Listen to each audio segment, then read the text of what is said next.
Welcome to this daily guided meditation practice. This is the Attentive Mind. My name is Nathan, and I'll be guiding you through this meditation practice today. Find yourself a seated position. As always, you want to find a position that is both sturdy and comfortable. But of course, today is a shorter meditation practice, so it's not as important. You just want to find something relatively comfortable because you don't want to be distracted by the way your body feels during the practice. And you want to find something sturdy because it gives your body and your mind an intention of being here, that this moment isn't being used to get to the next one. We are right here. Sitting in a chair works nicely. You can lie down if you need to, just don't fall asleep. And of course, a half lotus formal meditation posture on the floor works. Just find what works for you. This is also an option here to keep your eyes closed or open during the practice. It's up to you. And if you prefer to close your eyes during this practice, go ahead and close your eyes. But if you prefer to keep your eyes open, leave the screen alone and drop your gaze gently down below you. Maybe just looking at the floor or the desk or whatever is just below you. We're not staring or analyzing at a particular spot on the floor, but we're also not zoned out and blurry. We have a gentle gaze, directed softly, yet clearly downwards. You're in a comfortable and sturdy position, and your eyes are either closed or open, gaze directed softly, yet clearly downwards.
Let's begin by bringing our attention to our ears.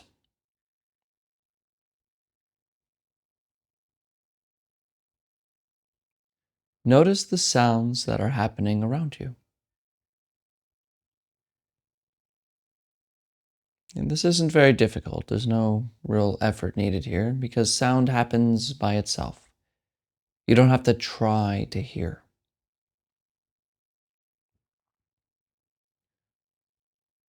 So just listen to the sounds around you.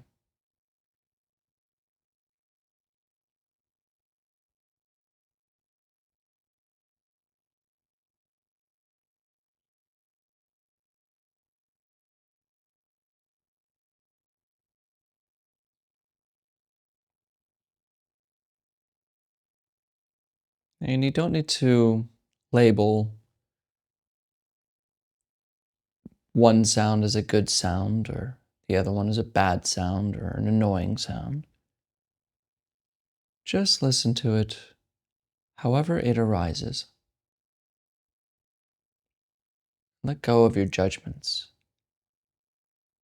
and the names we put around each sound.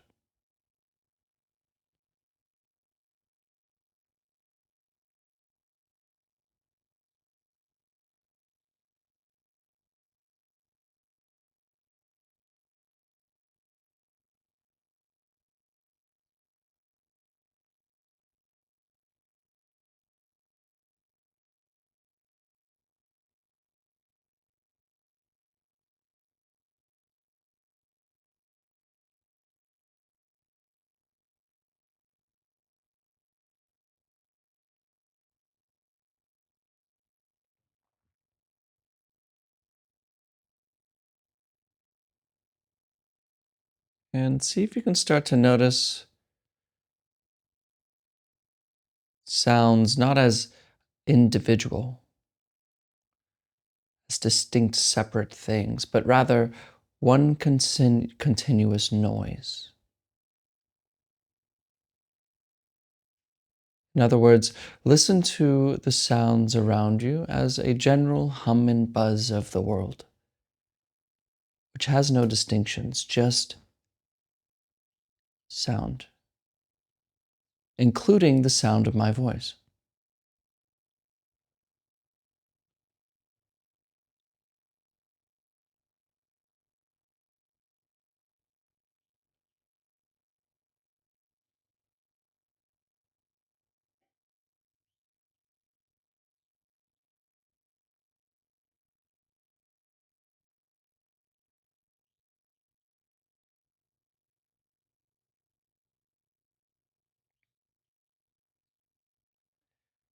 Now, let these sounds go. In other words, allow your ears to hear whatever they want to. Just leave them, but notice them. Not as things, but as a single noise, a general hum, sound.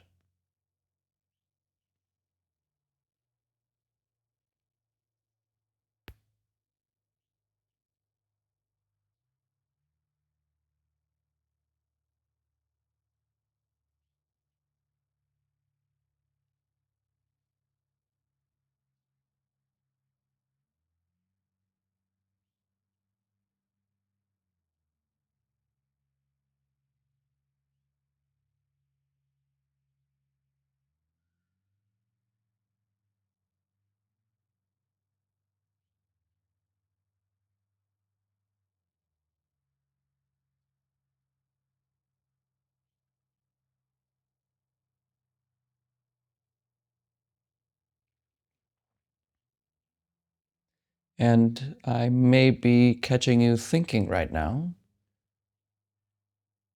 distracted by a thought, and you're no longer noticing sounds.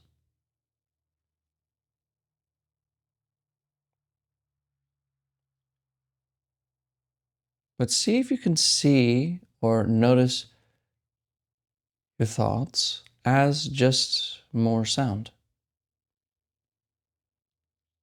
Just another noise in the hum and buzz of the world. Like birds chattering outside your window, thoughts chattering inside your head, they're all the same. Not following anything in particular, just listening.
And you may even start to see everything else as noise.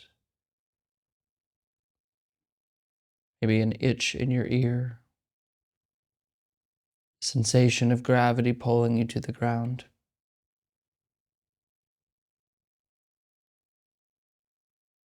smell and taste, all noise.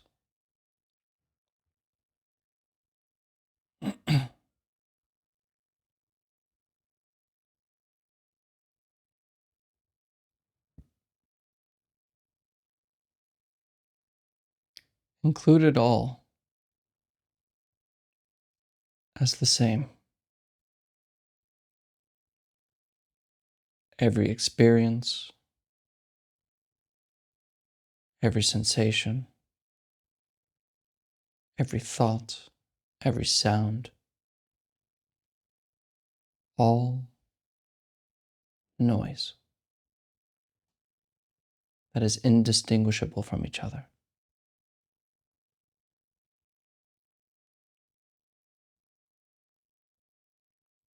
A simple happening that isn't going anywhere.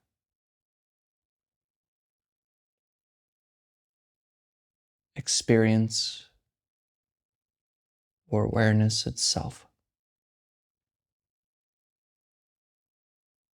Undifferentiated.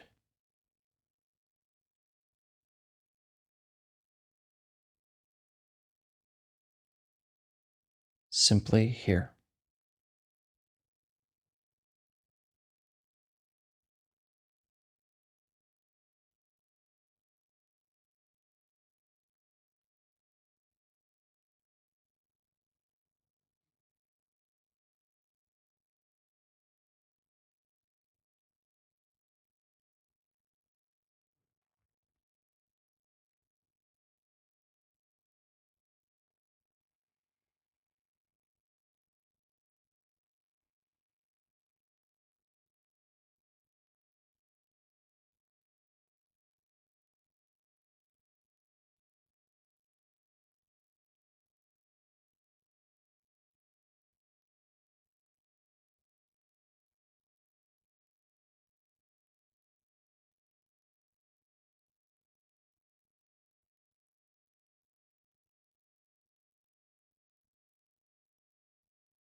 Okay, you can look at the screen.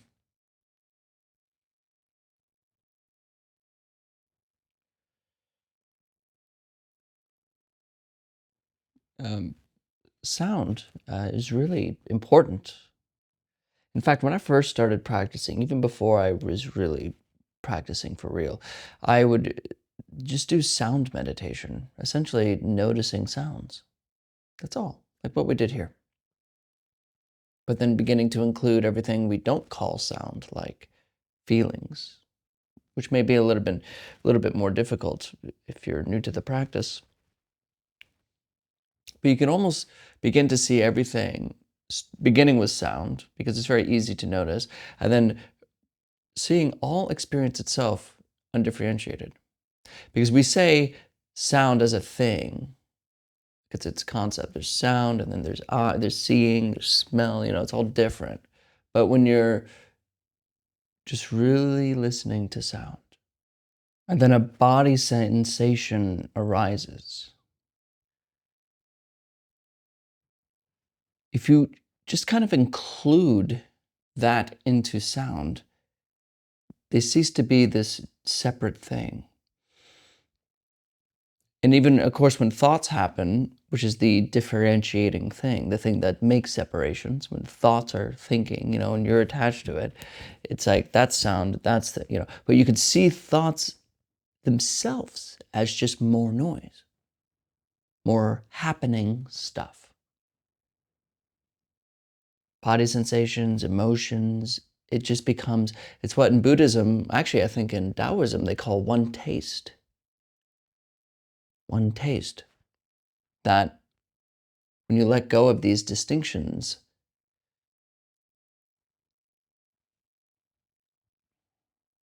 it's really hard to talk about. And I actually regularly find myself frustrated trying to talk about this. Because it's like trying to describe some crazy experience. Like, you don't know what you don't even know what an orange tastes like. Like, you had to explain to somebody what an orange tastes like, you can't describe it to them adequately. They have to eat an orange to understand that experience. They have to see you can't tell somebody who is blind and try to explain to them what colors are. I mean, there's been some developments in that, but they have to experience it.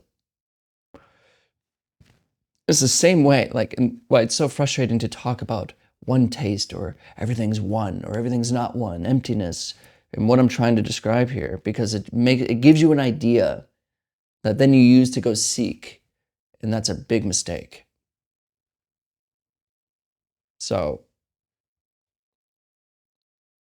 if you just pay attention to sound, and notice your thoughts as sound, notice the body sensations as that sound, notice everything as sound, just a single experience itself. Right here. Where are your problems? Where's your story? Where's you?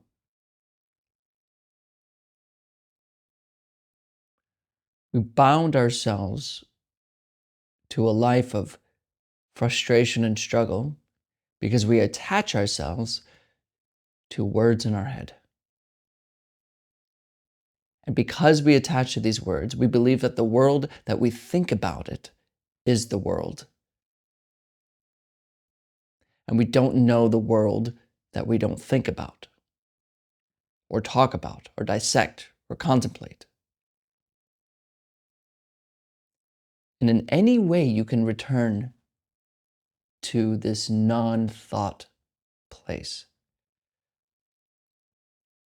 It's like that famous story. I always bring up Zen stories. I'm going to keep bringing up Zen stories. It's that famous Zen story of a student and a teacher walking through a forest. And they come onto this outcropping, this cliff, basically. And they're overlooking the hills in the forest. It's beautiful. And the master sits down on a log, and so does the student next to him. And then the student, after some time, says, "Master, how do I enter Zen?" Essentially, how do I become present? How do I just notice this moment? And he says, "Do you hear the sound of the mountain stream?" The student didn't actually hear it. And then after he sat there for a bit, "Oh yeah, I can hear it." And the master says, "Enter there." So wherever you are, whatever you're noticing, enter here. Just be here. For no reason. Not to get anywhere, not to learn something, not to be a great meditation master, not to become enlightened. Just enter. Right here. Now, of course, the story goes on, pushes it a little further, because the student asks, "Well, master, what if I didn't hear the mountain stream?" And the master replies, "Then enter there."